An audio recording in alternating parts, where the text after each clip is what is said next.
Maharashtra budget 2026 हे 6 मार्च राज्याचे मुख्यमंत्री यांनी प्रथमच विधानसभेत राज्याचा अर्थसंकल्प सादर केला.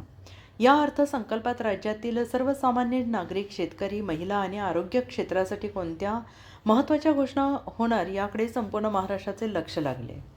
अर्थसंकल्पातील विविध तरतुदी आणि शासनाच्या धोरणांच्या अनुषंगाने राज्यातील जनतेला त्याचा नेमका कसा लाभ होणार, विशेषतः पायाभूत घटकासंदर्भात सविस्तर माहिती देण्यासाठी ज्येष्ठ सामाजिक कार्यकर्ते आणि अभ्यासक प्राध्यापक संपत वाघमोडे यांनी बजेटचे विश्लेषण केलेलं आहे. या विश्लेषणातून पायाभूत सुविधा मजबूत करण्यासाठी शासनाने केलेल्या तरतुदी, योजना आणि बदल काय झाले याबाबत महत्त्वपूर्ण मुद्दे समोर आलेत आणि याबाबतचे सविस्तर विश्लेषण पाहूया अतुल्य महाराष्ट्र न्यूजसोबत.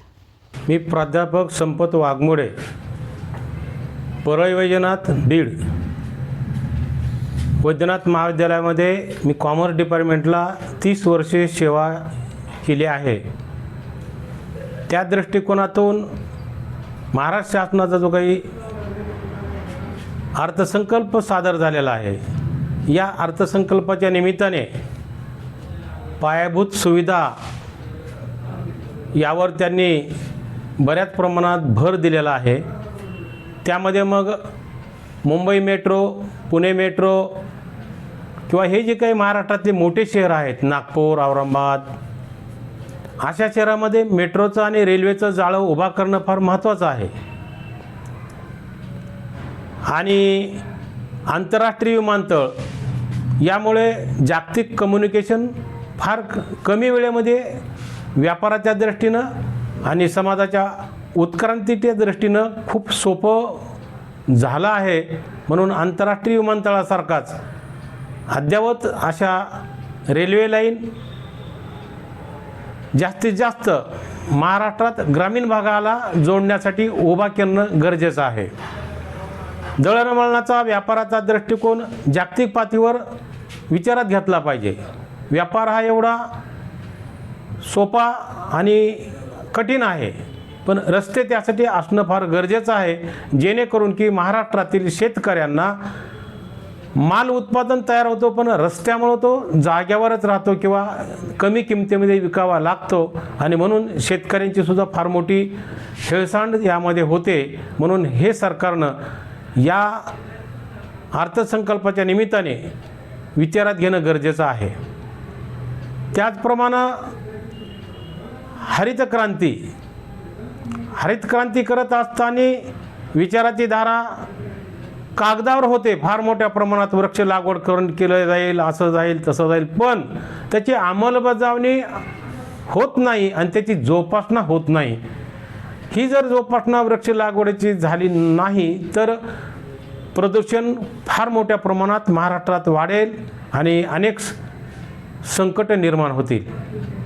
तसाच दुसरा भाग, या राज्यामध्ये वेगवेगळ्या जिल्ह्याची निर्मिती, तालुक्याची निर्मिती होणं गरजेचं आहे, जेणेकरून की खेड्यातील लोकांना आयुक्तालयामध्ये, जिल्हा कचेरी कार्यालयावर, तहसीलमध्ये जायला सोपं जाईल आणि काम कमी वेळेत जास्त होईल. हा पण विचार करणं गरजेचं आहे. पण त्या प्रमाणात तसं होत नाही, तसं झालेलं नाही. आणि म्हणून ते पण सरकारनं आपल्या विचाराधीन घेतलं पाहिजे आणि त्याची अंमलबजावणी कमीच वेळेमध्ये केली पाहिजे. दुसरं, मुंबई शहर, पुणे शहर हे दळणवळणाचं शहर आहे, व्यापाराचं जागतिक केंद्र आहे.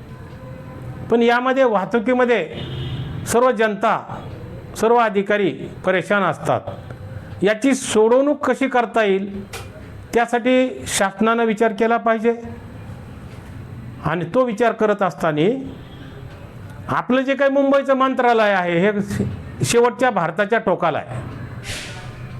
ते तुम्ही इकडे मुरबाड, पुन्हा इकडे ते अलीकडचं जे काही शहरं आहेत, अलीकडचे पनवेल, या बाहेर शहराच्या बाहेर जर काढलं तर महाराष्ट्रातील लोकांना खूप काही मोठा फायदा होईल.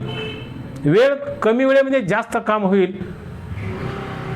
आणि म्हणून या मंत्रालयाचा सुद्धा शासनाने विचार करणं गरजेचं आहे. जनतेच्या दृष्टीनं, शासनाच्या आणि राज्याच्या विकासाच्या दृष्टीनं.